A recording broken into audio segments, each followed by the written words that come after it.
Bonsoir, bonsoir à tous, bonsoir à toutes. On va laisser celles et ceux qui sont en train encore de s'installer s'asseoir. Pour l'instant, on est presque à l'heure. Super. Bonjour, bonjour à tous, bonjour à toutes. Je pense que tout le monde a une place, tout va bien. Merci d'être aussi nombreux et nombreuses ce soir à l'Alcazar. C'était attendu, hein, ce rendez-vous était attendu. Très attendu d'une part parce que ce festival Allez savoir est formidable, voilà, et qu'il se poursuit encore aujourd'hui et demain, 6e édition. Et puis parce que nos invités au féminin, nos intervenantes, sont absolument brillantes et je suis très honorée d'être bien accompagnée ce soir avec vous et de vous présenter, d'essayer en tout cas de modérer, d'animer cette table ronde rencontre à leur côté et au vôtre. Et j'en profite pour remercier le festival de sa confiance renouvelée pour ça. Alors la tâche n'est pas facile, elle est exigeante, comme l'ensemble de la programmation de ce festival d'ailleurs, de la pensée, comme l'exigence de la littérature, de l'écriture et des sciences sociales. Il faut du temps et des efforts pour écrire, et écrire qui plus est sur un sujet aussi important que le secret de famille. Nous avons 1h30, c'est un défi, pour essayer d'aborder ensemble quelques questions que vous vous posez, que nous nous posons, grâce à nos invités. Et je vous rappelle donc le postulat, vous le connaissez évidemment, le secret de famille, : écrire pour rompre le silence, sans point d'interrogation. C'est donc un postulat. Écrire, oui, pour rompre le silence. Alors avant toute chose, j'aimerais me permettre un petit détour de définition, parce que j'aime les mots, j'aime quand ils ont du sens, et je crois qu'il faut urgemment leur redonner le sens, l'essence, et l'essence au pluriel, qu'ils exigent. Et pour ça, là aussi, il faut du temps, de la discussion, de l'échange, des efforts et de l'exigence. Quand on parle de famille, vous le voyez, hein, dans ce sujet qui nous est proposé à discuter ensemble aujourd'hui, famille est au singulier, tout comme secret, d'ailleurs, ce sera peut-être une piste de question. Et pourtant, des secrets de famille, nous en avons tous et toutes, probablement.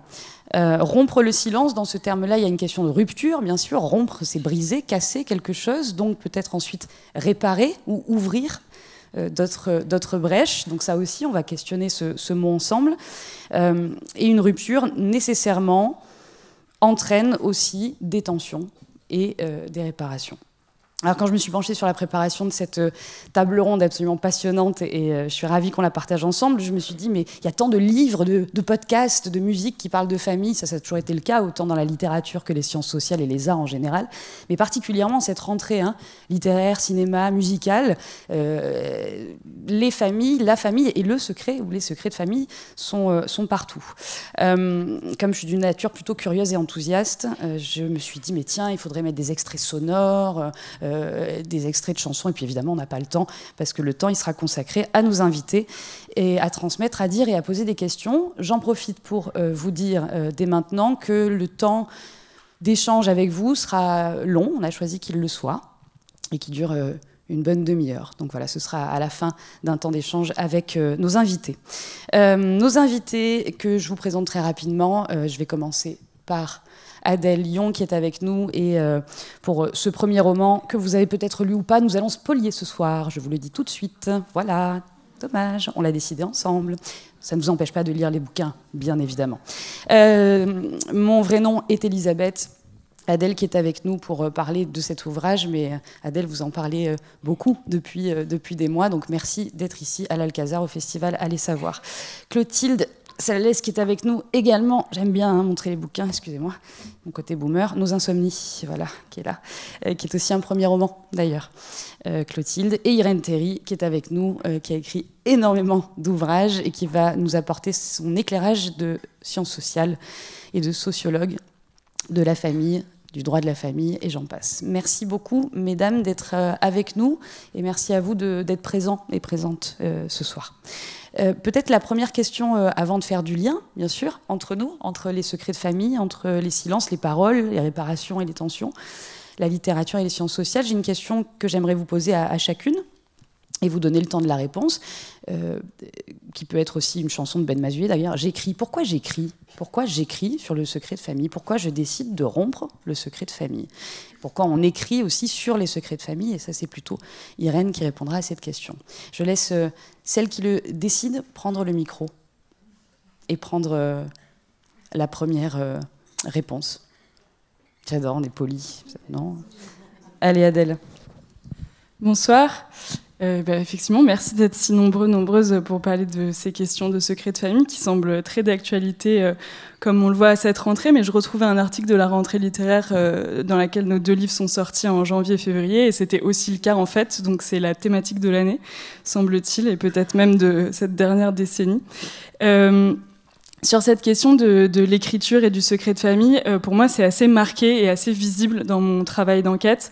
Parce que au départ, donc j'avais 2 voies différentes qui étaient d'un côté ma thèse, et une thèse pour moi en tout cas était un document écrit, donc j'avais une écriture de recherche sur des sujets complètement autres, et par ailleurs j'avais cette enquête sur Elisabeth, mon arrière-grand-mère, sur son parcours psychiatrique, pour laquelle je documentais par l'écriture, mais j'avais absolument pas réfléchi à est-ce que j'en ferais un objet écrit ou pas, donc c'était simplement noter des codes, noter des informations, les recouper, etc., etc. Et je sais précisément, je peux dater en fait le moment où j'ai décidé que ce serait un livre, et je peux le dater pour la simple et bonne raison que c'est par l'événement qui commence le livre, et qui est donc mon livre est une enquête sur le parcours psychiatrique de cette arrière-grand-mère qui a été diagnostiquée schizophrène et dont le fantôme régnait sur les femmes de la famille, mais ça c'est pareil, c'est quelque chose que j'apprends plus tard, dont le fantôme régnait sur moi au début quand ça commence, c'est-à-dire que j'avais peur à mon tour d'être atteinte de cette maladie parce que cette arrière-grand-mère l'était, et qu'on évoquait son nom, ce surnom de Betsy, dans toutes les situations qui pouvaient prêter à confusion, disons, de mon évolution, de mon adolescence.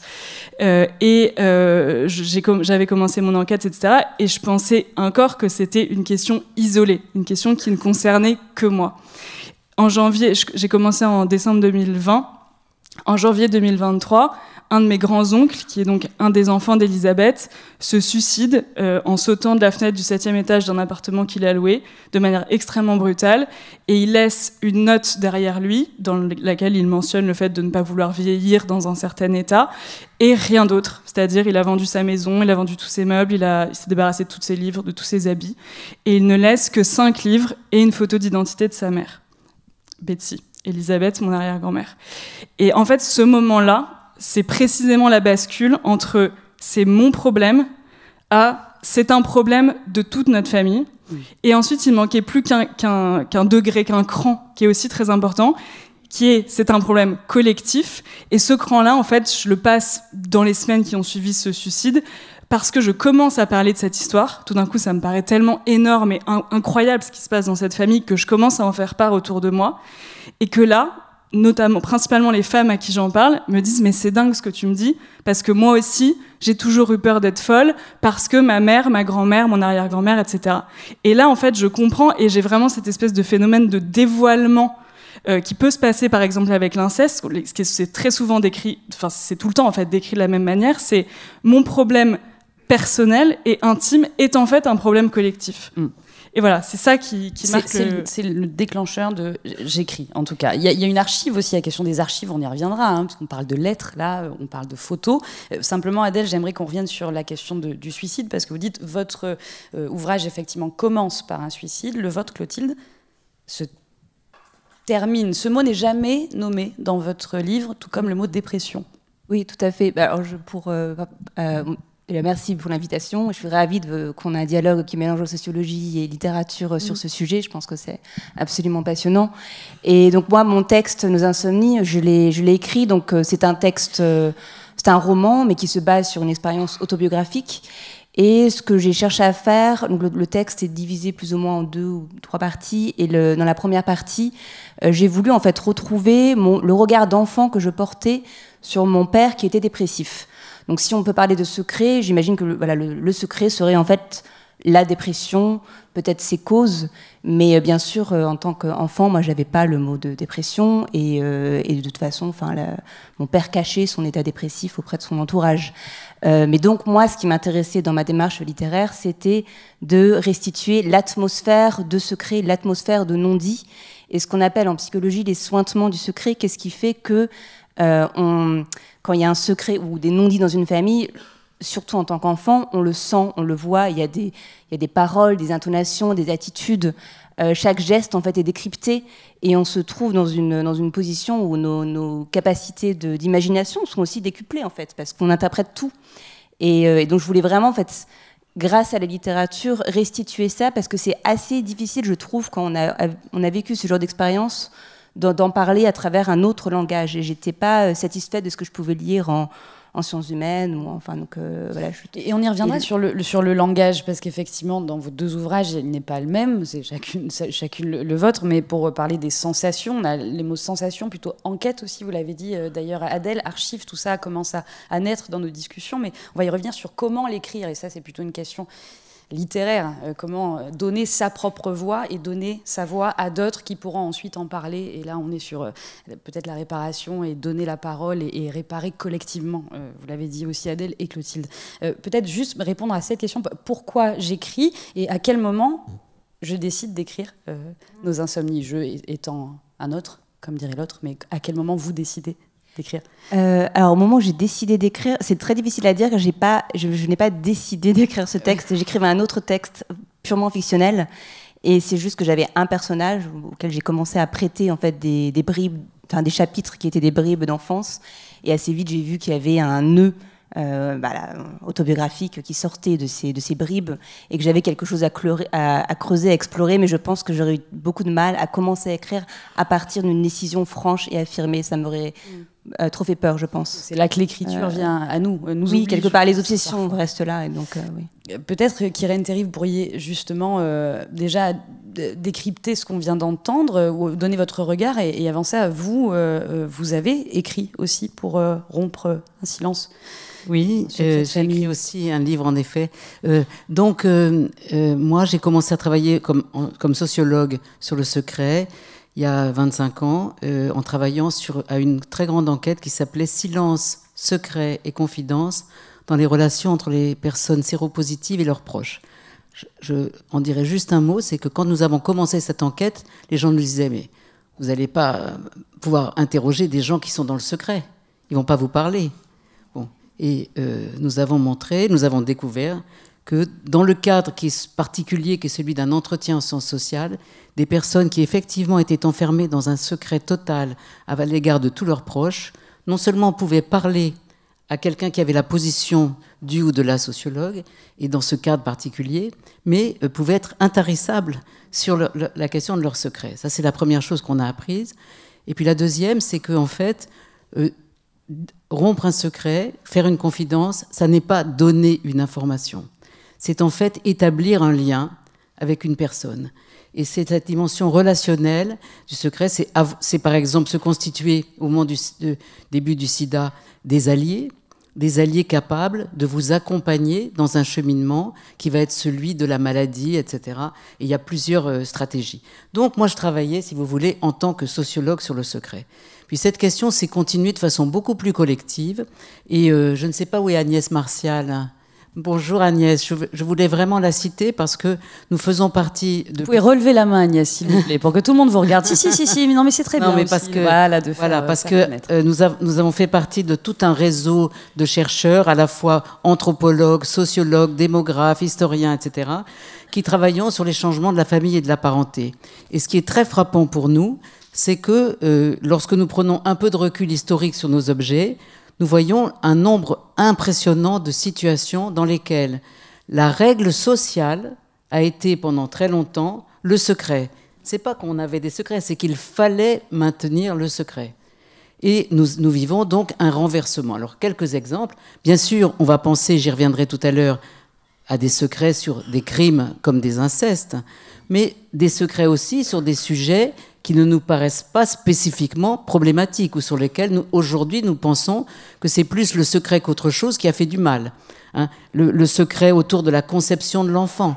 si l'enfant, les parents n'étaient pas mariés, les secrets autour des jeunes filles qui étaient enceintes sans être mariées et qui allaient accoucher dans des instituts religieux, par exemple, etc. Et on ne disait pas que l'enfant était né de cette façon. Quelquefois, des mères qui prenaient la maternité de l'enfant de leur fille pour cacher qu'elle avait été enceinte hors mariage. Les secrets sur lesquels Agnès a beaucoup travaillé, autour de l'adoption. Les enfants à qui on ne disait pas qu'ils avaient été adoptés. Puis ensuite, les enfants à qui on disait qu'ils avaient été adoptés, mais qui n'avaient pas accès à leur histoire, à leur origine. Plus récemment, le secret autour de la question de la procréation médicalement assistée, le recours à des donneurs ou à des donneuses de gamètes. Encore aujourd'hui, l'immense majorité des personnes qui ont été conçues avec l'aide d'un tiers donneur ou donneuse, on estime à peu près 80-100 000, ne le savent pas. Et leurs parents sont enfermés, malgré eux, dans un secret que peut-être ils voudraient bien rompre, mais c'est difficile de rompre un secret après tant d'années, quand le secret est aussi un mensonge. C'est-à-dire qu'il n'est pas simplement un non-dit ou un silence, mais il a été fait pour faire passer, par exemple, un père stérile pour le géniteur de l'enfant. Vous voyez, donc, notre question collective était comment comprendre ce changement dans les règles sociales du bien et du mal, de l'honorable. Pourquoi aujourd'hui nous pensons que finalement maintenir du secret, c'est toujours faire du mal à des personnes, ça n'arrange rien, c'est mauvais, et que la règle devrait être de lever les secrets. Et puis, dernier point, j'ai plus récemment, à ma grande surprise, moi-même révélé un secret.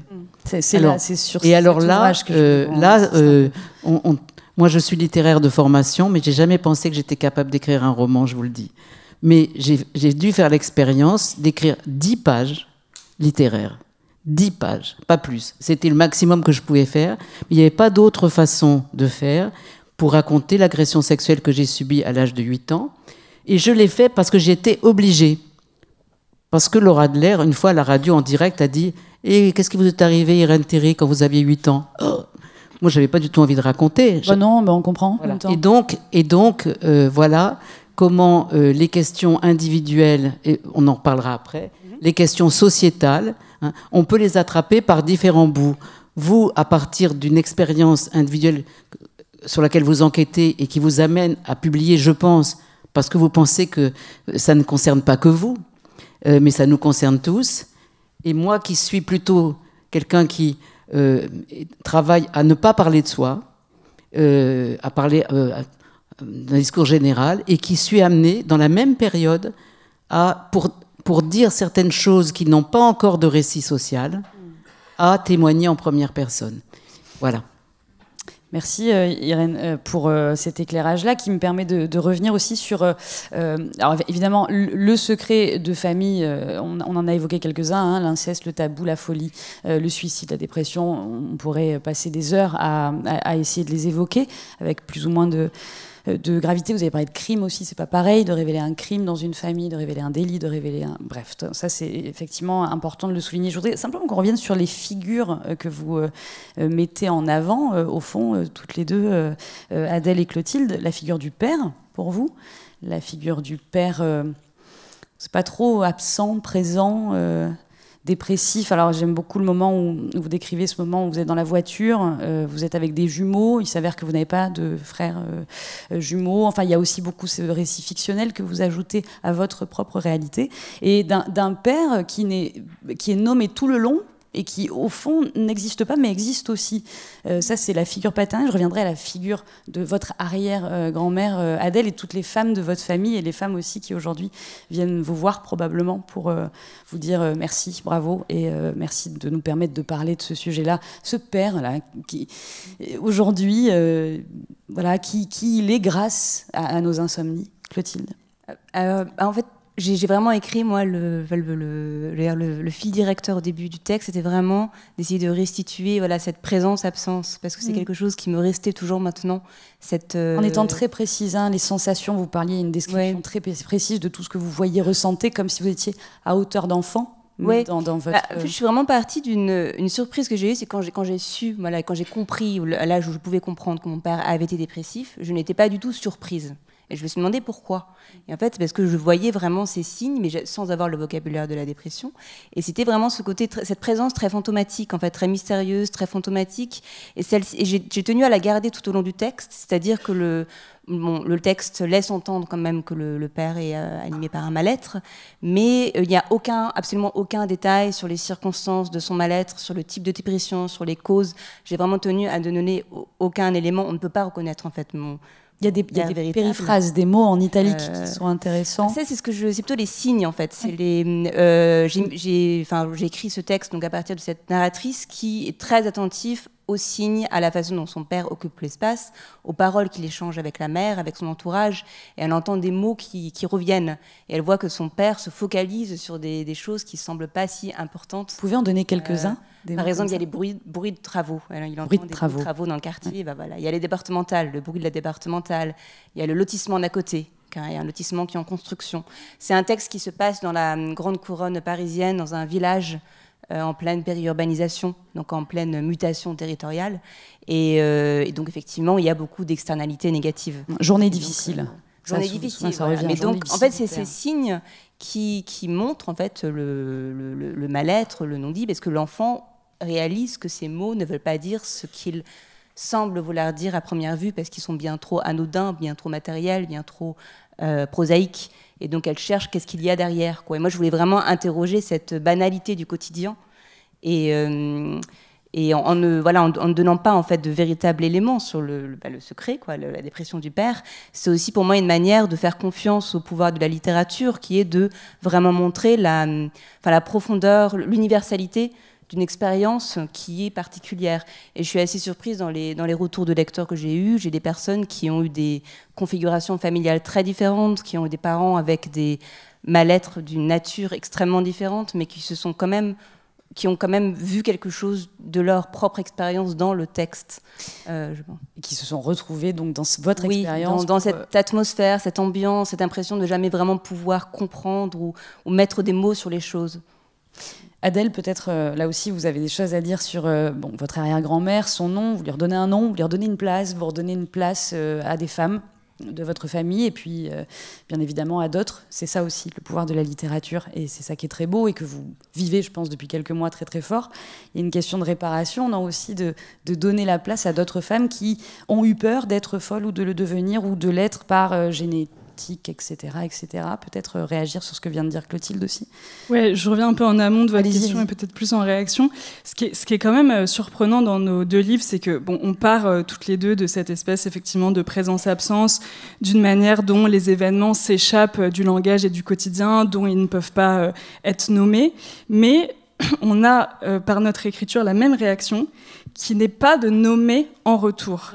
Et ça, c'est quand même très curieux dans les deux cas. C'est-à-dire que, par exemple, c'est le meilleur exemple, je pense, dans nos deux cas, dans votre livre, Clotilde, le mot on va devoir toutes se tutoyer, du coup, à partir de maintenant. Allez, allons-y. Dans ton livre, Clotilde, le mot de suicide, sauf erreur de ma part, n'apparaît jamais. Jamais. Dans mon livre, on m'a fait la remarque une fois, et j'ai beaucoup réfléchi, le mot d'inceste n'est jamais employé. Et ça va au-delà du fait de nommer ou de pas nommer. C'est même relatif à la construction du livre. C'est-à-dire que si vous voulez saisir une identité fixe d'Elisabeth par mon livre, vous rêvez. Je veux dire, ça n'arrivera pas. Si vous voulez saisir une identité fixe du père de cette narratrice dans Nos insomnies, ça n'arrive pas non plus. Et il y a quand même... Et du coup, moi, ça m'interroge ça, en fait. Cette manière de réagir à l'absence de dénomination par quelque chose qui n'est pas un enfermement en retour par la nomination. Et c'est particulièrement, dans mon enquête, ça a été particulièrement important comme décision d'écriture parce que peut-être à l'inverse ou différemment du père de la narratrice, Elisabeth est une femme qui a souffert des mots. C'est-à-dire que c'est une femme qui a souffert d'être étiquetée schizophrène, d'être étiquetée folle, d'être étiquetée en fait, de manière générale. Et une entreprise de l'écriture pour moi, et c'est peut-être là qu'on touche à la réparation, c'était de la libérer des mots, et non pas de lui en poser d'autres sur le dos, en fait, de pouvoir la libérer des mots. Peut-être, je vous sentais, Irène, réagir là-dessus, sur la question de nommer. Alors là, la sociologue peut nous aider peut-être à faire des ponts. Il y a deux choses différentes qu'on peut facilement distinguer. Vous voulez rendre compte de ce que c'est qu'une situation familiale dans laquelle il y a du secret, du non-dit, du silence. Et donc, pour pouvoir rendre compte de cette situation, vous ne rompez pas, vous n'êtes pas en recherche de mettre un mot, justement. Mais dans les débats contemporains, quelquefois, justement, toute la quête va être pour des personnes qui ne sont pas en train de décrire et d'être les romanciers d'eux-mêmes, mais veulent agir sur la situation, c'est arriver à mettre un mot sur ce qui n'avait pas de mots. Hein, et donc, sur la question des secrets transgénérationnels, bien avant les sociologues, c'est les psychologues, c'est les psychanalystes, c'est Serge Tisseron, c'est d'autres qui ont travaillé sur la façon dont des secrets transgénérationnels suintent de partout dans les familles, parce que justement, ils font partie du mode de lien. Ce rapport entre on sait mais on ne sait pas, tout le monde le sait mais personne ne le dit, etc. Ça fait partie c'est ce qui explique d'ailleurs que des secrets puissent se transférer d'une génération à l'autre, à chaque fois en affectant gravement les suivants. Et donc c'est important dans celui, j'imagine, qui est dans son colloque avec son psychanalyste, de pouvoir mettre un mot à un moment. Oui, non, mais justement, pour moi, c'est paradoxal de ne pas en mettre. Oui, d'ailleurs, la lectrice dont je parle, cette histoire d'inceste dans mon livre, c'est une lectrice un jour, à la fin d'une rencontre, qui me dit « Mais enfin, il n'y a pas le mot d'inceste dans votre livre, vous vous rendez compte si même dans des livres comme ça, il n'y a pas le mot d'inceste ?» Voilà. C'est très intéressant. Qu'est-ce que vous lui répondez à ce moment-là? Vous réalisez, en fait. Parce que c'est pas le même objet. Vous cherchez à partager avec nous ce que c'est que la situation même qu'elle a vécue, qu'ont vécu, j'imagine, je l'ai lu comme ça, moi, ses enfants, ses petits-enfants, ce n'est pas vous n'essayez pas de vous libérer par un mot. Clotilde, peut-être vous voulez rajouter quelque chose? Là, je ne parle pas de mon texte, mais dans les textes que j'ai pu lire, où il y a notamment des questions d'inceste, et le mot d'inceste n'est pas mentionné, moi, ma réaction de lectrice, c'est de me dire, en fait, on arrive à un stade où les mots sont insuffisants pour décrire ces expériences limites. On arrive à un stade où le langage tel qu'il existe est insuffisant. Et en fait, mettre un mot, ça serait trahir le caractère extrêmement, en fait, indicible de l'expérience. Et en même temps, vous êtes d'accord que dans certaines circonstances, mettre un mot, c'est tout l'enjeu. Hein. Quand Gisèle Pellicot accepte de lever le huis clos et que pour que la honte change de camp, etc., et pour qu'on puisse nommer les choses, et que quand il s'agit de nommer les choses, ce qu'ils disent, les 50 co-accusés, ou la plupart d'entre eux, c'était pas du viol, ça. Non, j'ai pas fait attention à son consentement, le mari était d'accord. Vous voyez, arriver à faire entendre un mot était tout l'enjeu de ce procès. Donc, il n'y a pas de contradiction entre les deux, ces différentes approches, en fait, de cette situation nouvelle dans laquelle nous sommes, où nous sentons bien que nous sommes héritiers d'une longue histoire dans laquelle il y a eu beaucoup de silences, de secrets, de non-dits, qui ont été considérés comme nécessaires, je dirais, à la perpétuation de l'honorabilité de la famille.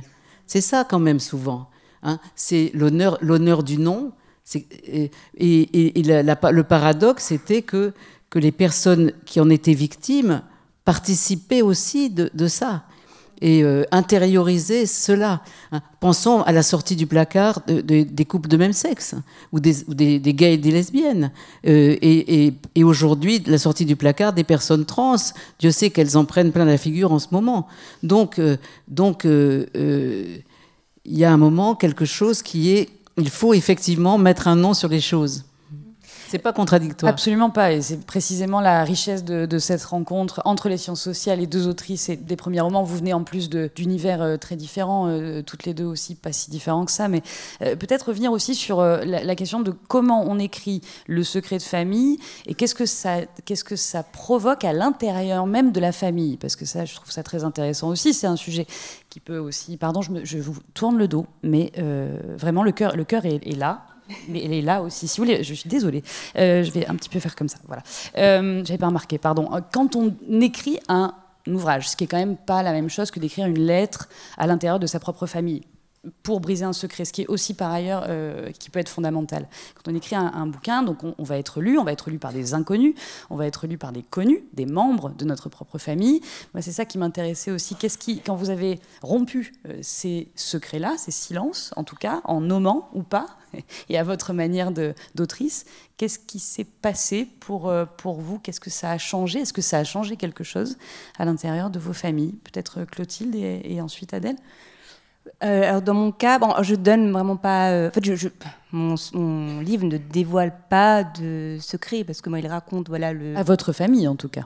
Oui, mais oui, c'est vrai. Mais donc dans la famille, il ne dévoile pas de secret, si ce n'est peut-être l'état dépressif que certaines personnes n'ont pas. Et le poids qu'il y a eu sur vous en tant qu'enfant. Oui, c'est vrai. Mais est-ce que c'est un secret? C'est là que je trouve peut-être, mais c'est là que le mot est extrêmement polysémique et très versatile. Globalement, en fait, les personnes qui ne voulaient pas parler de mon père ne veulent toujours pas en parler. Et celles qui voulaient en parler. Vous ne voulez pas parler de votre père, de sa dépression, de son suicide, de tout ça à la fois? Oui. Alors, en fait, c'est extrêmement. Alors, c'est passé à la fin des années 90, dans un milieu, classe moyenne, mais je pense que c'est général à toute la France.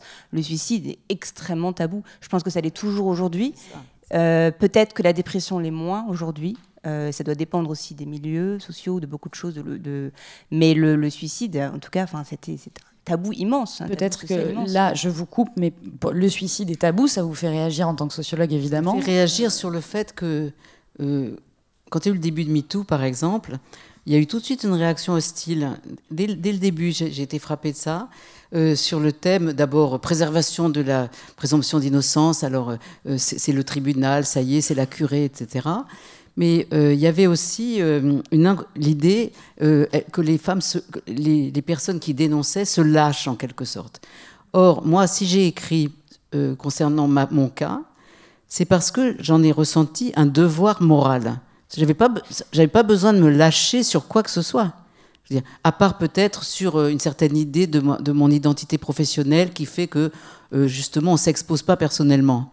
Mais ce que je veux dire, c'est que les personnes qui aujourd'hui dévoilent des choses le font parce qu'elles pensent qu'elles le doivent. Alors ça peut être des choses qui concernent d'autres, mais ça peut être des choses qui les concernent elles-mêmes. Tout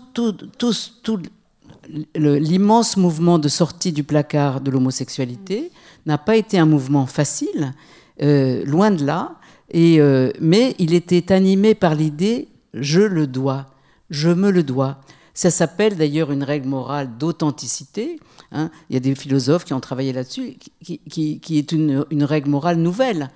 Autrefois, justement, ça ne faisait pas partie disons, des règles collectives, l'idée qu'on se doit à soi-même de ne pas tricher avec son identité narrative. Qui suis-je ?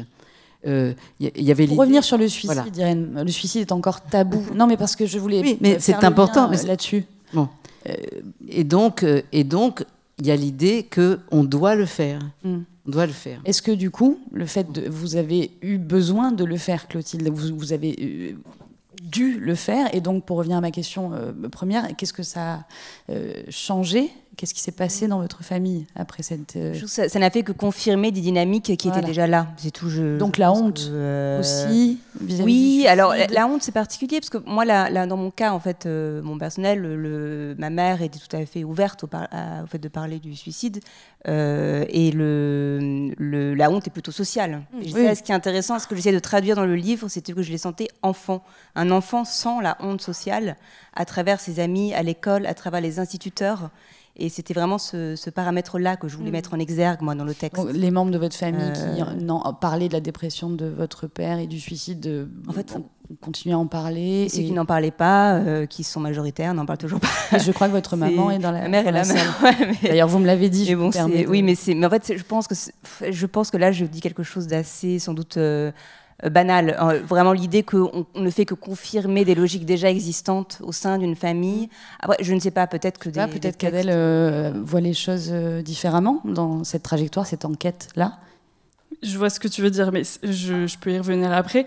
En tout cas, c'est sûr. Moi, je suis un corps, je porte les stigmates du secret de famille dans mon écriture. On peut dire que c'est un livre qui libère la parole, et sans doute il le fait par rapport au stade dont on part dans cette famille-là, mais c'est un livre dont toute la forme et le fait de ne pas prononcer certains mots qu'il aurait dû viser à prononcer, hein, tient au fait que je suis encore soumise à cette chape de plomb du silence dans la famille.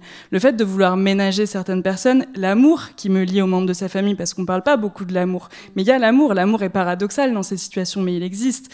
La tendresse, toutes ces choses-là font que l'attitude qui consisterait à juste balancer ce qu'on pense ou balancer ce qu'on sait, se lâcher, comme a dit Irène, se lâcher est inimaginable dans la manière même dont l'écriture se profile à j'allais dire nous, mais à moi. Et donc, le fait de savoir... Aujourd'hui, tous les enfants d'Élisabeth, à part celui qui a sauté par la fenêtre, sont en vie. Le fait de savoir que tous ces enfants allaient lire ce livre, et même le fait d'en faire des destinataires directs et immédiats du livre. Sacrée responsabilité. Voilà, c'est-à-dire que c'est plus que ça. C'est quelque chose que je ne peux pas ne pas intégrer à la manière dont le livre est écrit. Ce livre, quand je l'ai fini, je l'ai envoyé en même temps à des éditeurs, à mes directeurs de thèse et aux 5 enfants encore en vie d'Élisabeth. Donc c'est un regard qui est présent face à l'écriture tout du long. Et c'est la raison pour laquelle le mot inceste n'est pas prononcé dans le livre. C'est pas parce que ce n'est pas le même objet ou pas la même entreprise de ma part, c'est parce qu'ils sont là et parce que je suis un corps prise dans ça, en fait. Et d'ailleurs, la réaction, pour en parler plus directement, des membres de ma famille là-dessus ne trompe pas.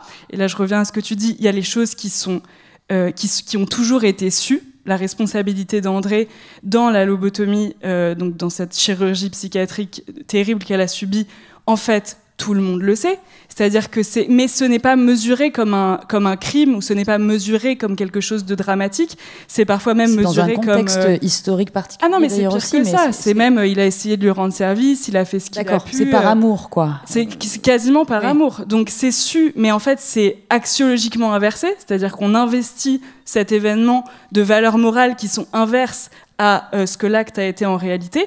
Mais en revanche, ce que j'ai mesuré qui ne passait absolument pas, c'est l'attitude du père d'Élisabeth. C'est la question de l'inceste, précisément. Et ça ne passe pas.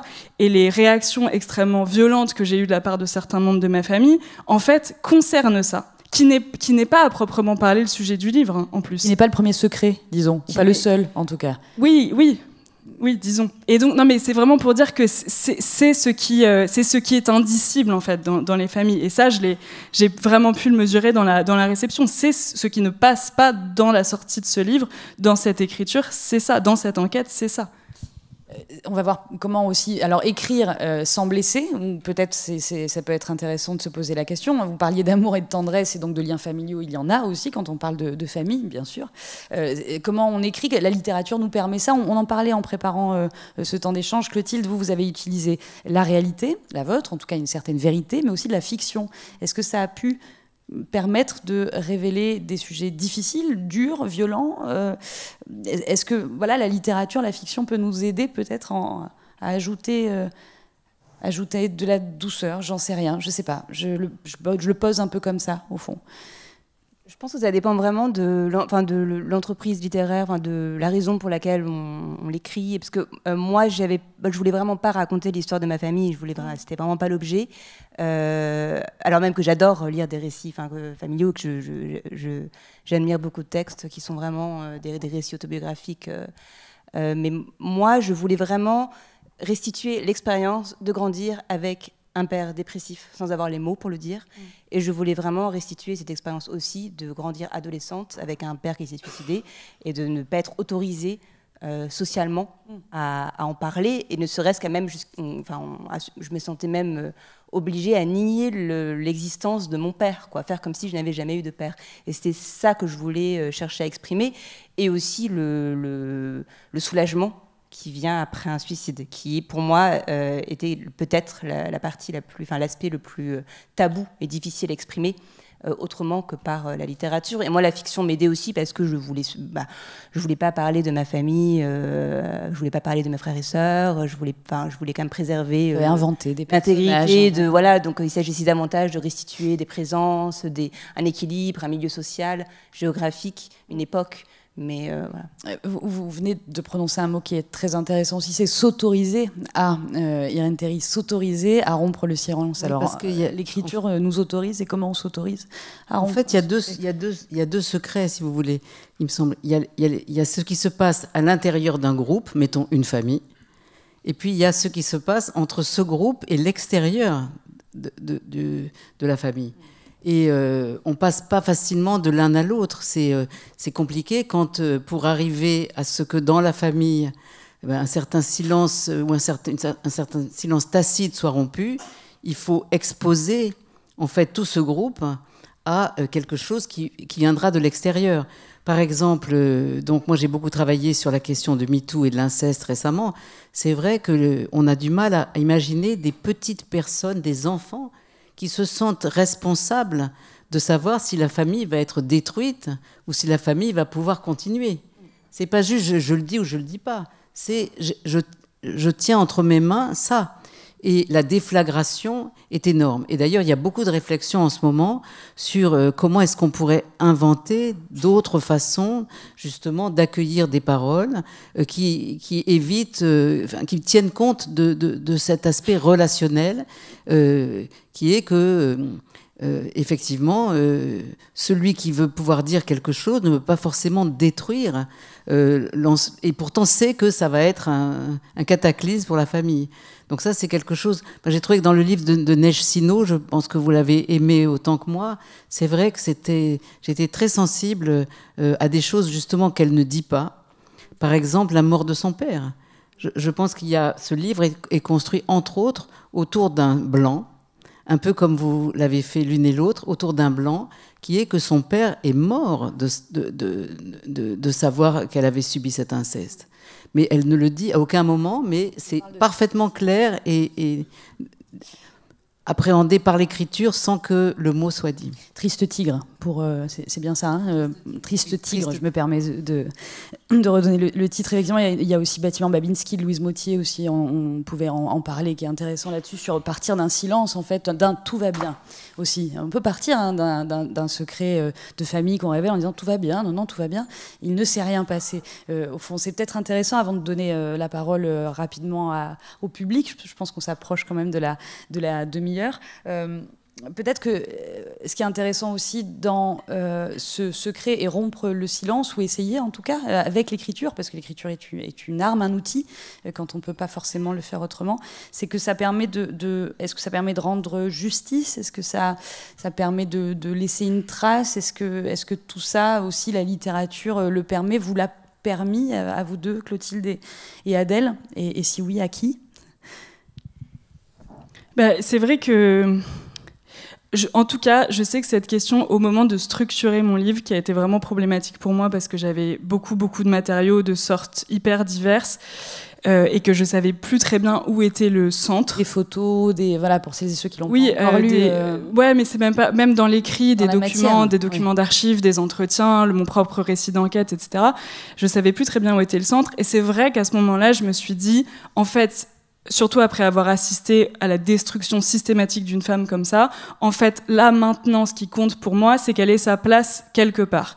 Et de considérer ce livre comme une sorte de mausolée, de monument qui était absent de cette femme qui a été rendre visible, en fait, de visibiliser aussi. Ouais, mais même cette notion, j'aime bien cette notion de place, parce que quand même, elle a été enterrée à côté de son mari, donc moi, ça me rend dingue. Donc, je voulais qu'elle ait une autre tombe, même si c'était de papier. Mais elle a beaucoup de tombes de papier en ce moment. C'est bien, très bien dit, oui. Et donc c'est vrai qu'à ce moment-là, c'est à ça que j'ai pensé. Je ne sais pas si la notion de justice me parle vraiment, mais en tout cas qu'elle ait un lieu. Et c'est vrai qu'il y avait cette idée aussi qu'elle puisse exister à égalité de son mari, d'André, qui avait été très responsable dans cette histoire, dans notre mémoire familiale et dans notre mémoire, aujourd'hui dans la mémoire aussi collective. Est-ce que je pourrais faire un compliment à Adèle ? Mais bien sûr, bien sûr. Parce que moi, j'ai été très touchée par tout ce que vous dites de la lobotomie. C'est vraiment très terrible de prendre la conscience de ce qui s'est fait si près de nous. C'est les années 50, les années 60, c'est tout près, quoi. C'est tout près. Et je voudrais vous faire un compliment, c'est-à-dire que vous racontez de façon très clinique les choses, puis à un moment, vous découpez de la viande avec un couteau. Et là, j'ai eu le sentiment que vous aviez vraiment écrit ça pour que la violence de la lobotomie nous saute au visage.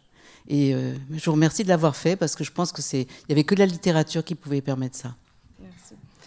Écrit et puis fait aussi, parce que c'est vrai que c'est la retranscription d'une expérience qui, sans doute, quand je l'effectuais réellement, me permettait de libérer aussi cette violence-là, dont j'étais dépositaire à ce moment-là, et un peu unique dépositaire, parce que c'était pas encore écrit, que je pouvais en parler à personne, et que la conception publique de la lobotomie était pas du tout en fait à l'endroit de sa violence réelle. Donc je pense que ça aussi était une forme de manière de recevoir, d'appréhender et de dégager quelque part cette violence d'effectuer ces gestes. Je choisis de rester sur le mot compliment, tendresse et échange et amour, et de me tourner vers vous, puisque il nous reste une demi-heure à peu près déjà pour peut-être ouvrir la parole et la discussion. Pardon, hein, c'est pas d'être bisounours, mais enfin, voilà, je pense que vous avez envie d'échanger aussi avec Adèle, Clotilde et Irène. Alors, je pense qu'un micro circule, bien évidemment. Oui ? Non ? Ah si, quand même. Sinon, vous levez, vous faites porter votre voix, hein, on peut la jouer comme ça aussi. Hein. C'est effectivement prendre la place, quand je voulais dire rendre justice, vous avez compris Adèle, c'est reprendre une place et rendre visible, en fait, c'est aussi ça, c'est une certaine justice au fond. Il y a quand même un peu de rendre la place à celles qui le méritent. Oui ? Bonjour, allô. Bonsoir. Oui, bonsoir. Déjà, merci. Écoute. Je ne sais pas si on m'entend bien. On vous entend bien, mais vous pouvez même vous lever si vous voulez. Non, d'accord. Pas, non, c'est pardon, si vous voulez, j'ai dit. J'avais une question pour Adèle. Déjà, merci beaucoup, c'est hyper intéressant et ça résonne très très fort.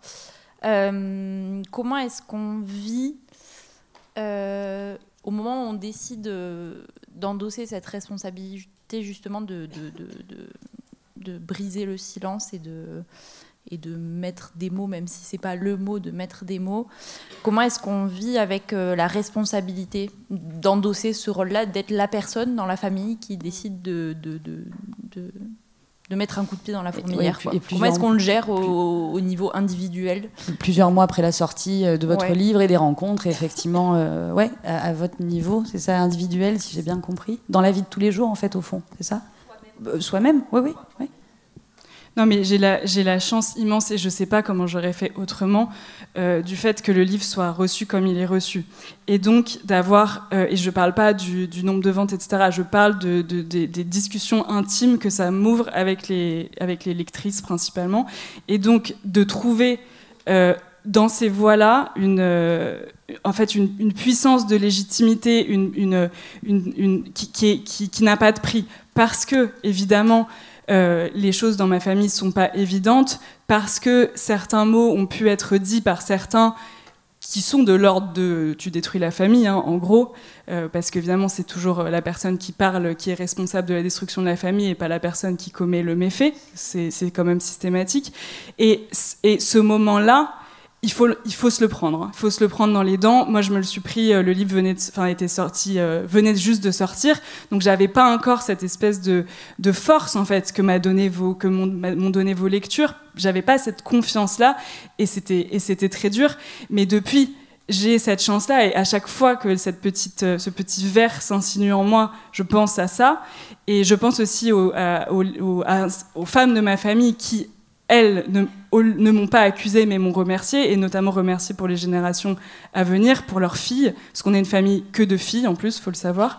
Et voilà, et heureusement, en fait, que j'ai ces choses-là pour contrebalancer, parce que cette petite sensation que j'ai eue au moment où je me suis sentie tout d'un coup seule face à tout le reste de ma famille, avec ce truc énorme que j'avais entre les mains, je veux dire, j'aurais pas tenu si j'avais eu que ça, c'est sûr. Mais effectivement, c'est une question intéressante. Donc la puissance du collectif, d'être ensemble, de se raconter, des alliés. Et de vos voix et de vos témoignages. Et des alliés. Je ne sais plus qui a parlé d'alliés à un moment. C'est vous, d'ailleurs, Adèle, peut-être. Ouais, des alliés, non ? C'est Irène ? Peu importe. En tout cas, c'est un joli mot. Alors, je ne choisirai pas. Je vous laisse absolument le faire. Voilà. Bonsoir. Merci. Vous avez beaucoup parlé jusqu'à maintenant de manière extrêmement intéressante de la première partie de l'intitulé, secret. L'intitulé, c'est secret de famille. Et j'aimerais bien qu'on parle de la famille. On raconte qu'à la fin de sa carrière, Lévi-Strauss avait mené une grande enquête mondiale sur la famille. Il avait eu des réponses du monde entier. Il avait identifié 5500 types de familles. J'aimerais avoir votre point de vue sur le fait qu'un un grand nombre de livres, de témoignages sortent depuis une décennie. Je pense que la famille des années 1960 n'a plus rien à voir avec la famille de 2025. Voilà, donc est-ce que vous faites... quand vous parlez de la famille... De quoi vous parlez? Alors, je me permets simplement effectivement de donner la parole à Irène pour ça, dans la mesure où, oui, effectivement, on n'a parlé qu'une partie du sujet, dans la mesure où le sujet, c'était rompre le secret de famille. Et je l'ai dit, c'était au singulier, ce qui nous est proposé, en tout cas, dans le festival Allez Savoir. Mais on aurait pu parler de 1000 autres sujets et des familles. Alors, peut-être qu'Irène, les familles et le secret, peut-être. Je ne vais pas faire une conférence sur les transformations de la famille. J'ai essayé de dire une chose. C'est que nous qui travaillons, justement, je dis nous parce que c'est un travail collectif, qui travaillons sur les changements de la famille, disons, depuis les années 70 jusqu'à aujourd'hui, parce que nous identifions que c'est là qu'on entre dans une sorte de nouveau régime de la famille, où il y a l'abandon d'un certain modèle de famille qui était par définition fondé sur le mariage, qui était par définition fondé sur le couple comme ce qui avec deux ne fait qu'un, sous l'autorité du mari, la puissance maritale, qui était dans laquelle il y avait un écart énorme entre vivre dans le mariage et vivre en dehors. Vivre en dehors, c'était la honte pour les femmes, les mères célibataires, les bâtards, etc. Où on n'osait pas dire à un enfant qu'il avait été adopté, etc. Et donc, parce qu'on aurait dit qu'il n'était pas une famille comme les autres. Bon. Donc, quand nous travaillons à comprendre les changements, nous voyons quand même qu'ils ne sont pas liés, comme on l'a dit, simplement à l'individualisme généralisé, mais qu'ils sont liés d'abord à une dynamique extraordinairement forte de l'égalité des sexes. Nous sommes la première société dans l'histoire à vouloir vivre sur un principe d'égalité des sexes. Et l'égalité des sexes, ce n'est pas simplement plus de droits ou plus d'opportunités pour les femmes, c'est une redéfinition générale de la règle du jeu social, et y compris de qu'est-ce que c'est qu'une famille, qu'est-ce que c'est qu'un couple, qu'est-ce que c'est que la filiation et tout ça. Et donc, le dévoilement d'un certain nombre de choses participe de ce changement. Et nous découvrons que, effectivement, un rapport différent au secret et à la parole participe du changement. Par exemple, j'en prends un seul exemple, aujourd'hui, on considère comme une valeur importante de respecter l'identité narrative d'un enfant. Un enfant peut vivre dans des familles très diverses, mais ce qui est très important pour nous tous, c'est une valeur collective, c'est qu'on ne prive pas l'enfant de l'accès à sa propre histoire. Répondre à la question « qui ?» c'est raconter une histoire. Ça, c'est une formule d'Hannah Arendt, reprise par Ricoeur. Eh bien, nous constatons dans tous nos travaux que c'est quelque chose qui se généralise. On peut vivre de façon très diverse, mais par contre, se rendre responsable du maintien d'un secret, au sens d'un secret pour l'enfant concerné lui-même, à l'égard de sa propre histoire, ça, nous voulons rompre avec cela, qui a été pendant très longtemps considéré comme quelque chose qui, après tout, allait dans le sens du bien de l'enfant, pour que, justement, la particularité de sa vie ne soit pas perçue. Aujourd'hui, nous voulons une vision inclusive de la famille, avec des familles très diverses. Par exemple, il y a une revendication croissante pour les personnes immigrées de pouvoir allier l'attention à leurs ancêtres, la piété filiale par rapport à leur origine, et leur intégration dans la société démocratique que nous partageons. Et ça fait partie des très nombreux sujets sur lesquels des gens prennent la parole. Donc vous voyez, c'est en ça qu'on est dans un nouveau régime de la famille qui n'est pas encore entièrement stabilisé sur certaines choses, et dont j'ajoute, pour terminer, qu'il va créer ces nouvelles hontes et ces nouveaux secrets. C'est-à-dire qu'il ne faut pas s'imaginer que c'était que pour avant les secrets. Non. C'est les secrets d'avant dont on parle maintenant. Mais les secrets qui se fabriquent aujourd'hui, eh bien, c'est nos enfants qui en parleront. Voilà, merveille de la sociologie et des sciences sociales. Merci pour ça. Alors, on va aller un peu de l'autre côté de la salle. Il y a deux côtés. Après, on est parti effectivement des ouvrages de nos autrices. Oui. Bonsoir, merci Bonsoir. beaucoup. Moi, je voulais vous poser une question à continuité de la première question, à savoir, est-ce que vous avez eu la sensation que vous deviez accompagner, quand vous avez écrit, est-ce que vous avez la sensation que vous deviez accompagner l'entourage familial ? Avec la sortie de ces ouvrages-là, au moment de l'écriture. Au moment de l'écriture ou de dévoilement du secret, oui, ou de la est-ce que vous en avez parlé en amont ? Est-ce que pendant que vous écriviez, vous avez parlé à votre famille du fait que vous écriviez dessus, ou est-ce que vous avez gardé le secret jusqu'au bout ? Et comment est-ce que vous avez eu la sensation qu'il fallait que vous accompagniez ? C'est intéressant qu'il y ait une double question dans votre question. Je me permets peut-être même une triple, mais je vais. Non, mais oui, mais j'en ai là pour ça, avec grand plaisir. Je suis vraiment là pour ça. Peut-être Clotilde aussi sur cette question-là, vous n'y avez pas forcément répondu. Déjà pendant l'écriture, alors, si je me permets, c'est ça. Est-ce que vous en avez parlé à votre famille ? Est-ce que vous avez partagé ? Oui, Clotilde. Oui, alors, pendant l'écriture, moi, j'ai fait relire au fur et à mesure le texte à ma mère, parce qu'on a aussi une amitié littéraire, quoi. Et aussi parce que je voulais bien sûr son accord. Et au moment de la...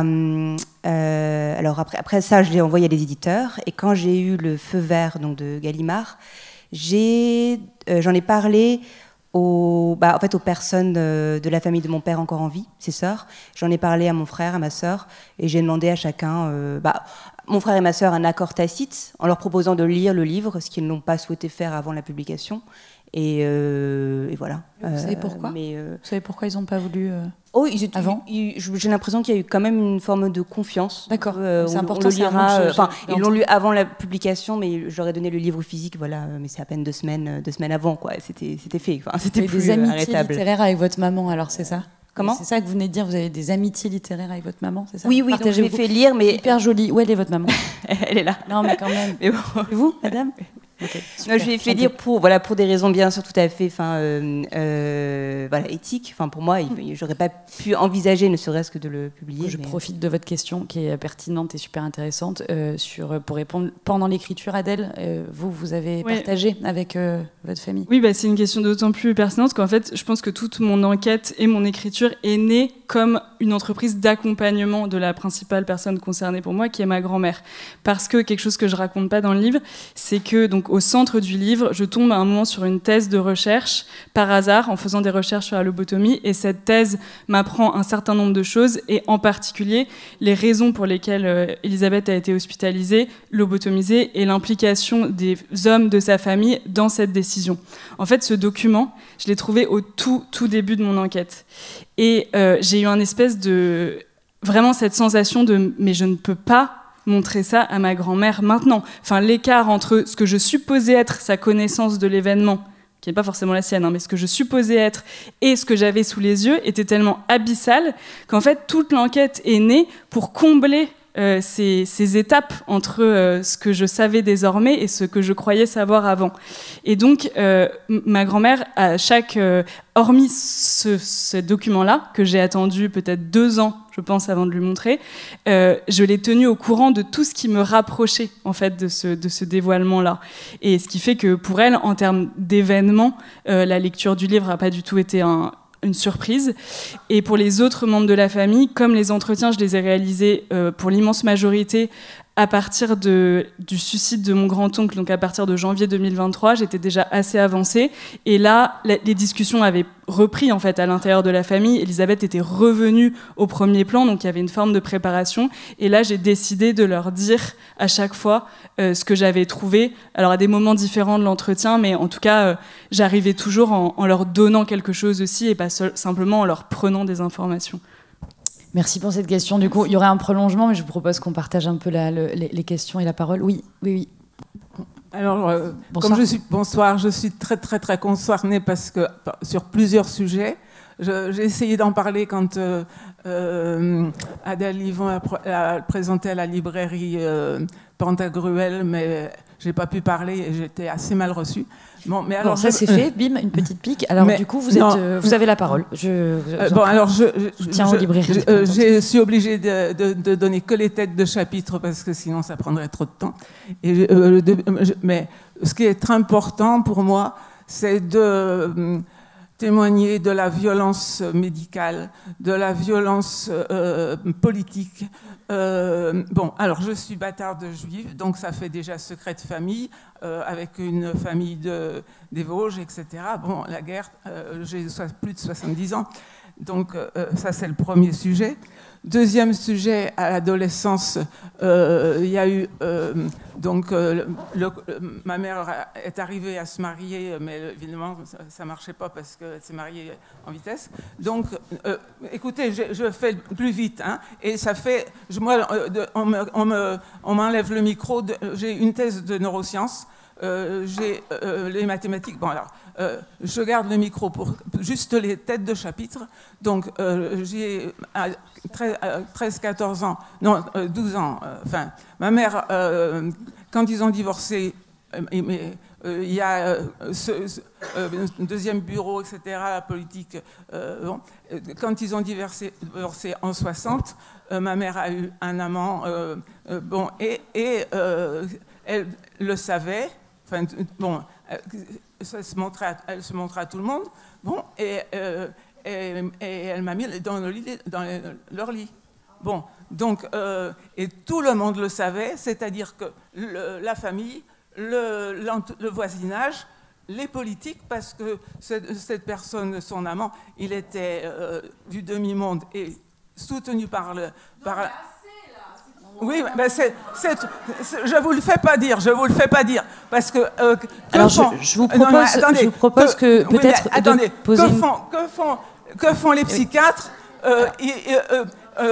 bon, parce que écrire, mais regardez ce qui se passe pour la CAS et pour la Civise, les gens qui sont spoliés. C'est-à-dire qu'il y a 2 ou 3 personnes qui peuvent écrire, qui peuvent publier, et les autres, on les prend en données, c'est haché, on fait du hachis d'histoire pour le mettre sur l'IA. Hein, alors, ces gens-là ne sont pas, ils sont. Regardez le respect qu'on me porte. Alors moi, j'ai déjà écrit. Mais pour ne pas me faire spolier, parce que déjà je me fais spolier pour ma thèse et tout ça, alors écoutez, on m'a interdit le micro ici, on m'a menacé de la police, j'ai été aussi internée par la communauté juive, parce que je me suis... Bon, alors... Est-ce que vous pouvez simplement revenir à votre question de base, s'il vous plaît? Oui, et la lobotomie, ça existe encore sous une autre forme, et le traumatisme, le symptôme post-traumatique, c'est un écran pour des soins qui sont des violences. Alors, merci beaucoup pour ça. Justement, je vous laisser parler jusqu'au bout, et je me permets, madame, si vous me le permettez, de reformuler peut-être une question à laquelle on peut répondre ensemble, peut-être un peu plus large pour qu'on puisse tous s'y intéresser, tous et toutes, et l'entendre. J'entends, on vous a écouté. J'entends absolument. Est-ce que sur des sujets qui sont aussi violents, difficiles, que ce que vous développez, que peut faire la littérature, quel pouvoir a la littérature au-delà de déjà en parler et pouvoir libérer une certaine parole. Si je me tourne vers vous, Adèle, puisque là on parle précisément du sujet de la lobotomie et de la santé mentale et de la folie. Je mets des guillemets. Allez-y, Adèle, je vous en prie. Ce que pointe Madame et que vous aviez déjà pointé à Pantagruel, je m'en souviens très bien. C'est parce que peut-être que c'est pas forcément évident enfin voilà, c'est peut-être un peu compliqué parce que c'est des expériences très intimes et qu'on a du mal à y faire une place dans notre société. Je pense que ça révèle ça aussi. Non, alors là, non, là je ne peux pas vous permettre de directement faire un reproche comme ça à Adèle. Adèle, est-ce que vous souhaitez continuer de répondre sur la place de justement ces sujets-là? Non, mais ce que je veux dire, c'est que je crois que ce que pointe Madame et ce qu'elle avait pointé à l'époque, et ce qui est effectivement important à dire, c'est que nous, on a des tribunes avec nos livres pour aborder ces sujets-là de manière publique, et ça a sans doute des effets importants, mais il y a aussi beaucoup de personnes qui sont dans l'ombre et qui vivent ces histoires dans leur chair et dans leur quotidien, et que effectivement, parfois, l'écho et le lien semblent rompus, et je peux le comprendre aussi parce que nous, on est extrêmement sollicités. C'est aussi un tourbillon pour nous, en fait, cette histoire.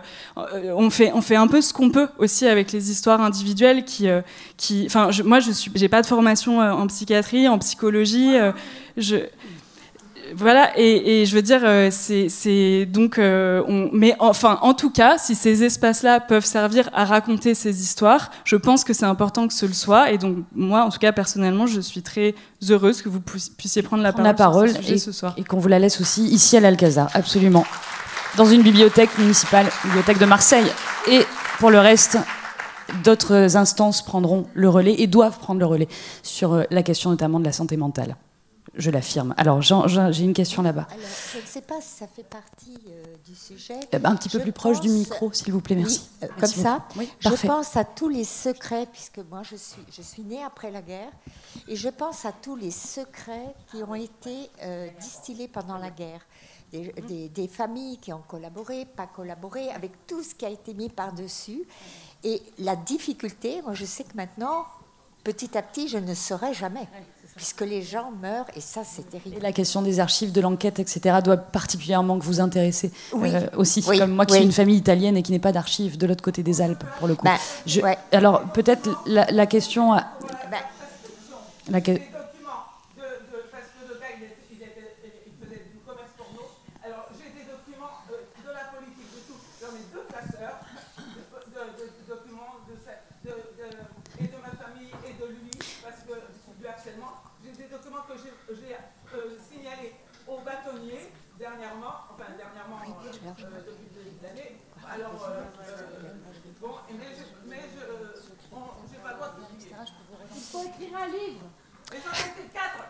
Allez, on va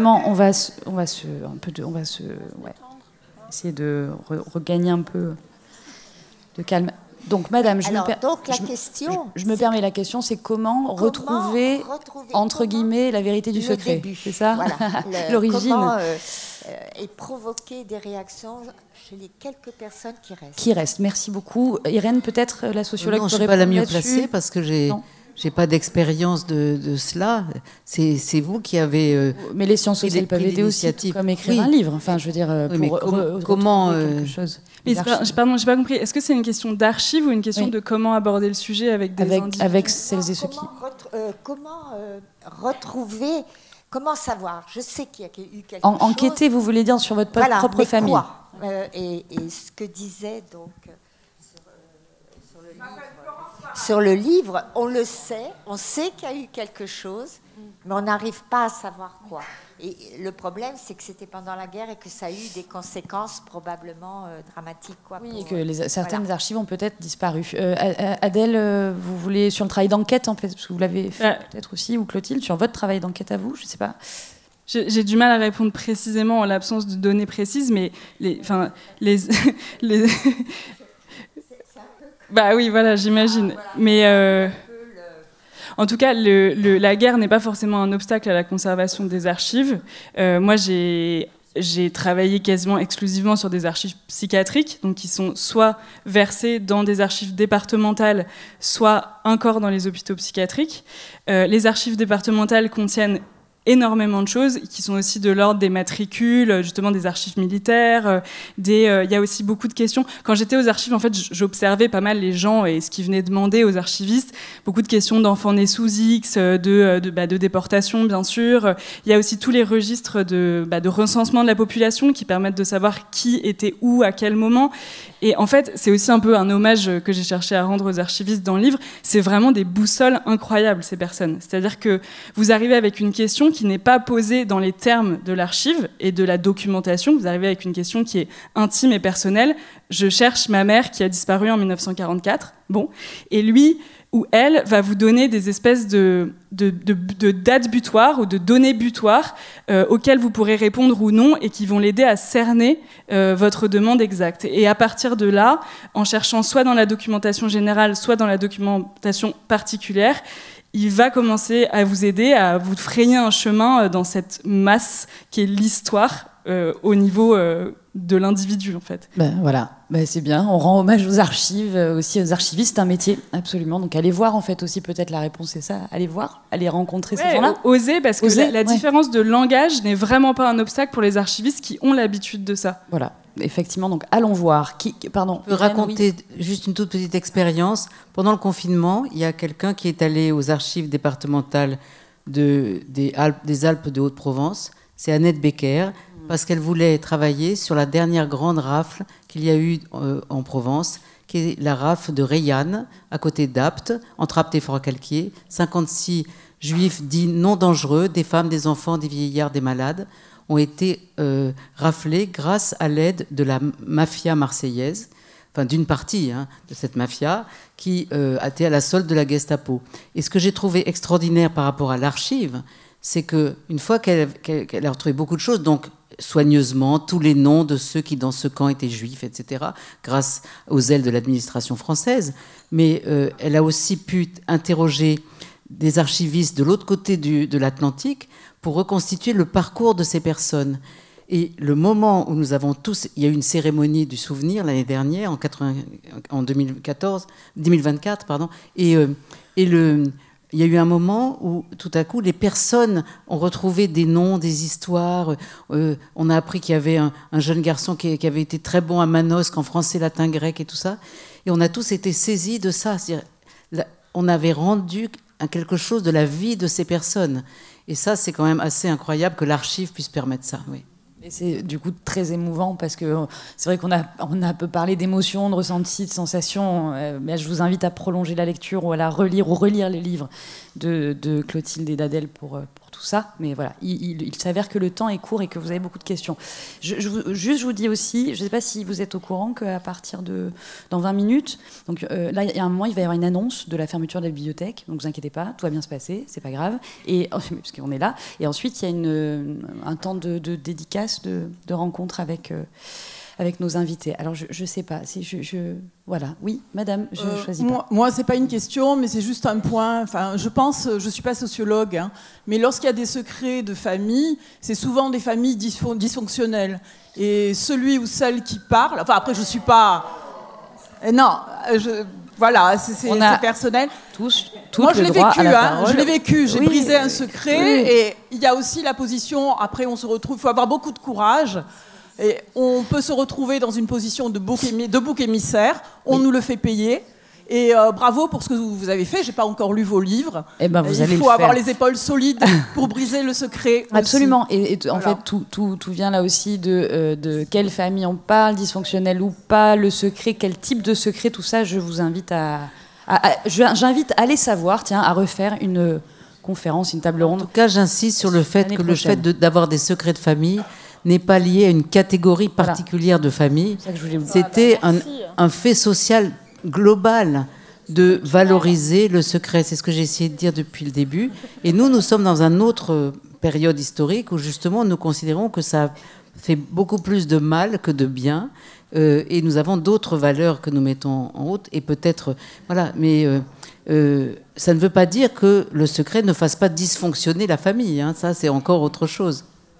Donc le révéler, de toute façon, est une étape importante si... C'est ce qu'on pense maintenant, mais ce qui est vrai, c'est que c'est une affaire risquée. Exactement. C'est risqué. Oui, montrez-moi. Je veux bien. Oui, ouais, bonjour, merci. pardon. Bonsoir. Bonsoir, je souhaitais réagir à une réflexion qui m'est venue quand la discussion était sur nommer, pas nommer. Nommer, c'est définir. Et une définition, elle est polysémique, c'est ça ? Plusieurs Tout le monde, sens. en fonction de sa classe, en fonction de son âge, de son genre, la définition sera différente. Et donc nommer, en fait, c'est s'exposer à devoir légitimer en fait le mot qu'on vient d'utiliser. On le sait très bien. C'était pas du viol parce que c'était ton compagnon. Ah, mais t'as pas levé la main dessus, donc est-ce que c'est de la violence ? Et en fait, nommer, c'est aussi s'exposer la victime, ou en tout cas la personne qui est dominée, à devoir justifier le mot qui a été utilisé. Et faire un récit d'expérience, c'est éluder quelque part. On ne peut rien opposer à un récit, à des émotions. Et c'est ce qu'autorise la littérature. Et voilà, c'était une réflexion que j'avais eue et merci. Pour merci vraiment pour ça. Merci. Prenez ma place, venez. Venez. Vous voulez réagir, Clotilde, peut-être, Adèle, là-dessus? La force, le pouvoir de la littérature, rien de opposer à un récit littéraire. Voilà, c'est ça, on ne peut rien opposer à un récit littéraire, je ne sais pas. L'expérience, bien sûr, oui. Sachant qu'il y a aussi une partie fictive, une partie qui ne l'est pas. Mais je suis totalement d'accord. Et c'est vrai que moi, ça a été ma défense quand je disais que ça donnait sa forme à toute la structure du livre, cette question-là en fait de la réaction qui allait être celle de ma famille, c'est dans un sens extrêmement profond, c'est-à-dire comment construire intégralement un livre pour parer les coups, quoi. Et donc ouais, je suis extrêmement d'accord, et ça va plus loin que même utiliser les mots, c'est laisser ouvertes les situations tout en pensant pas moins. Alors ce qui est quand même risqué, c'est de tellement laisser de place à l'interprétation de l'autre que du coup, la compréhension inverse de l'histoire devienne possible. Et c'est vrai que c'est aussi pour ça qu'il y a les 20 dernières pages du livre qui, pour les personnes qui l'ont lu, savent qu'elles sont différentes du reste du livre, parce que j'ai compris à un moment, et notamment parce que ma grand-mère suivait toute l'enquête et le processus d'écriture, j'ai compris qu'en lisant tout le livre, le même livre que celui que vous lisez sans les 20 dernières pages, elle pouvait me dire « Oui, mais mon père a fait ce qu'il a pu ». Et ça, c'était quand même pas tolérable pour moi. Donc, c'est toujours cette espèce de zone un peu étrange entre à la fois nommer, c'est s'exposer, et en même temps laisser toute la place à... Enfin, voilà, il y a quand même quelque chose à faire, à construire, à dire pour ne pas être dépossédé en fait, de l'événement dont il est question. Sachant qu'on sait que quand on écrit un livre, après... On le donne à celles et ceux qui le lisent, effectivement, sans être pour autant dépossédé de sa propre histoire, si je peux... oui, dépossédé ou carrément qu'il soit mené à l'inverse, en fait. Clotilde ? Je suis tout à fait d'accord. Enfin, on peut pas s'opposer en fait à un récit ou à un ressenti ou à des... Mais je pense que si un récit dérange, les personnes le lisant trouveront toujours en fait un moyen de le faire. Et c'est là, moi je sais que c'est là que je me suis dit tant pis, je le fais parce que. Mais après, un récit autobiographique dans lequel il y aurait effectivement des mensonges, je comprendrais aussi. Je pense qu'il y a aussi une éthique à respecter, ce genre de choses. Je pense que tout dépend de la forme du texte Mais il faut aussi accepter. Moi je trouve ça assez fascinant les réactions de lecteurs et leur diversité et à quel point des textes peuvent vraiment profondément perturber certaines personnes. Je pense que c'est là aussi une parole à écouter. Ça peut aussi être un dialogue entre la personne qui a écrit, le lecteur qui a été dérangé, proche ou non proche. Et voilà, je pense que ce qui est important, c'est surtout peut-être le dialogue ensuite sur le texte. Une fois que le texte est terminé, il a sa propre vie. Donc, c'est ce que nous faisons ce soir. Oui, bonsoir. Oui, bonsoir. J'avais une question particulièrement pour Clotilde, mais tout à l'heure vous avez employé le mot de soulagement et que c'était difficile aussi d'accepter, d'exprimer ce soulagement. Et j'aurais bien voulu vous entendre toutes les trois sur est-ce qu'on peut s'autoriser à ressentir un soulagement quand on parle de choses graves et de secrets, et comment est-ce qu'on peut aussi l'exprimer ou l'aborder dans les écrits, le soulagement que ça peut être soit de parler des choses qui n'ont pas été nommées jusque-là, ou même le soulagement d'un acte comme le suicide qui peut générer du soulagement pour les proches.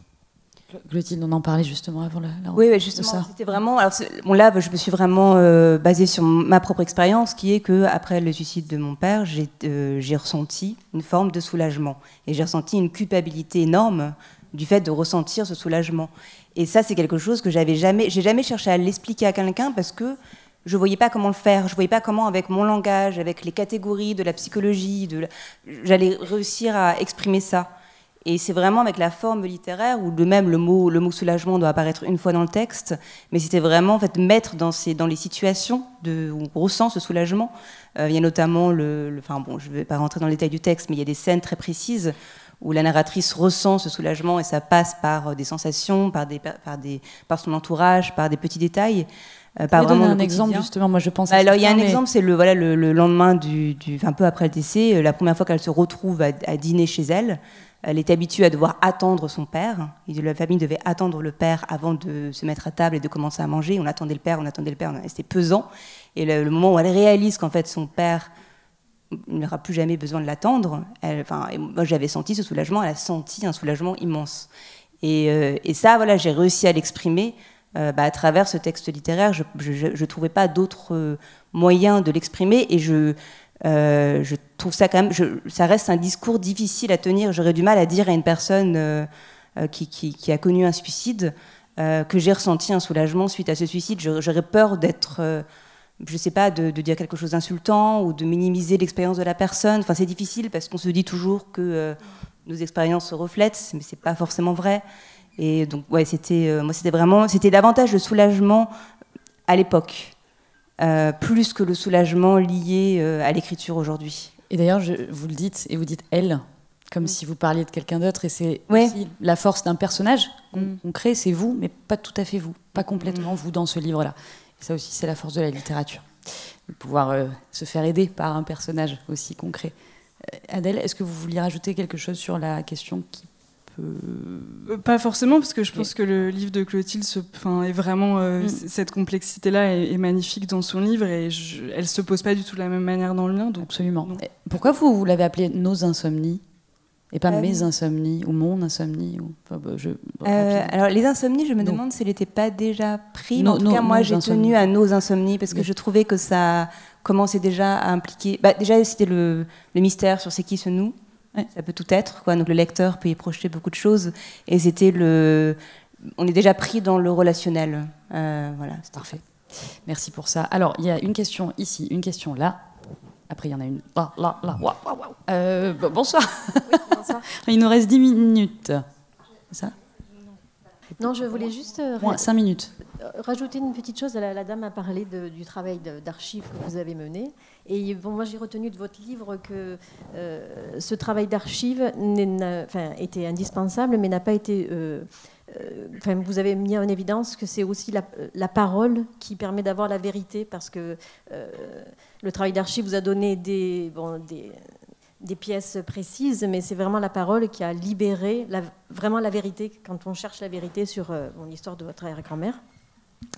Et sinon, au-delà de ça, puisque c'est la dame qui parlait de ça, au-delà de ça, vous remerciez parce que, on n'en a pas parlé parce que ce n'est pas exactement le sujet de la conférence, mais moi, ce qui m'a beaucoup intéressé dans votre livre, c'est que c'est de façon plus générale une histoire des violences faites aux femmes, mais de façon très large, puisque le 3e volet de votre livre traite de l'internement, de la mise à l'écart de toutes ces femmes, en l'occurrence.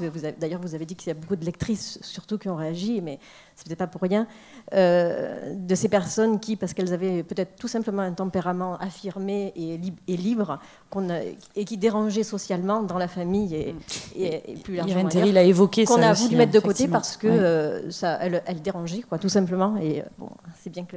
Et c'est pas nouveau, et ça continuera.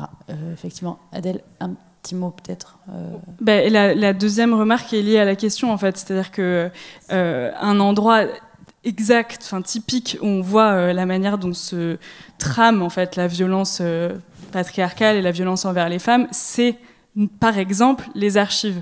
Parce que les archives sont un endroit qui se donne comme objectif, avec un certain nombre de signes apparents d'autorité que vont être des tampons, des titres, des écritures à la machine, toute une chose qui font croire que c'est inné, en fait, que c'est essentiel aux situations, alors qu'en fait, elles sont aussi le fruit de décisions, de discours, de choix, etc. Et alors, c'est particulièrement le cas des archives psychiatriques qui justement nomment, on en revient à la question du nom, qui vont nommer et donc qui vont donner une vision toujours évidemment partiale, voire carrément mensongère en fait de l'individu, mais partielle ça suffit presque, c'est-à-dire parce que soumise à un certain nombre une archive est produite pour quelque chose, une archive est produite pour un internement, pour un procès verbal, pour un certificat de naissance, une archive a toujours une fonction, donc déjà inscrire l'individu dans une fonction, c'est en donner une vision partielle, donc absolument, je pense qu'effectivement, il faut avoir une méfiance vis-à-vis de l'objectivité des archives, et en particulier en ce qui concerne les archives psychiatriques, et en particulier quand elles concernent des femmes internées. Ça, c'est sûr. Et en revanche, peut-être une légère modulation à votre question, c'est que je ne crois pas avoir non plus trouvé une quelconque vérité dans les discours. Et c'est ça qui m'a intéressée finalement, c'est que moi, je suis chercheuse de formation, donc je cherchais l'objectivité du côté des documents et pas des discours. Mais en fait, je trouve le même côté biaisé ou la même partialité et dans les discours et dans les documents. Je me rends compte que tout est discours, finalement, plutôt que la vérité que je ne trouve nulle part. Et pour ça, et on va écouter la dernière question de madame, et ensuite vous pourrez aller rejoindre Clotilde et Adèle dans le hall. Et ben, il y a les savoirs pour la vérité, les vérités, tout ça, en parler. Et je vous invite à aller continuer à profiter du festival. Je suis désolée de frustrer, mais c'est comme ça. Et on a des horaires à respecter. Moi, j'avais juste une petite question. D'abord, je tiens à vous remercier toutes les trois pour vos ouvrages.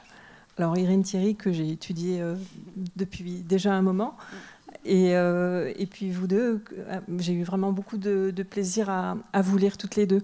Ma question portait sur la question du secret, et c'est Jacques Lacan, je crois, qui a dit « Même révélé, un secret demeure toujours ».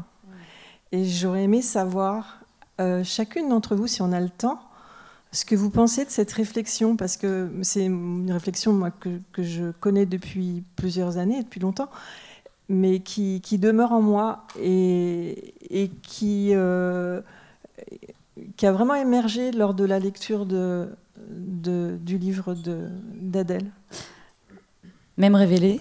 Oui, même révélé, un secret demeure toujours. Est-ce que ce ne serait pas une magnifique conclusion? Je pensais que ça serait effectivement une question. C'est très lacanien de terminer là-dessus. Absolument. Adèle, vous m'avez fait les gros yeux.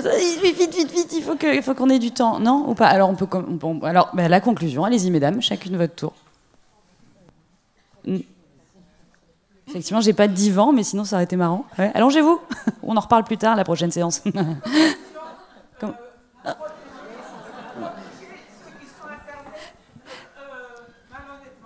Est-ce qu'en le révélant, un secret demeure toujours? Et j'ai l'impression que c'est un peu la question qu'on abordait tout à l'heure quand même dans cette idée que en fait, enfin, moi j'ai toujours l'impression d'être sous le joug de ce secret de famille, c'est-à-dire que il y a des...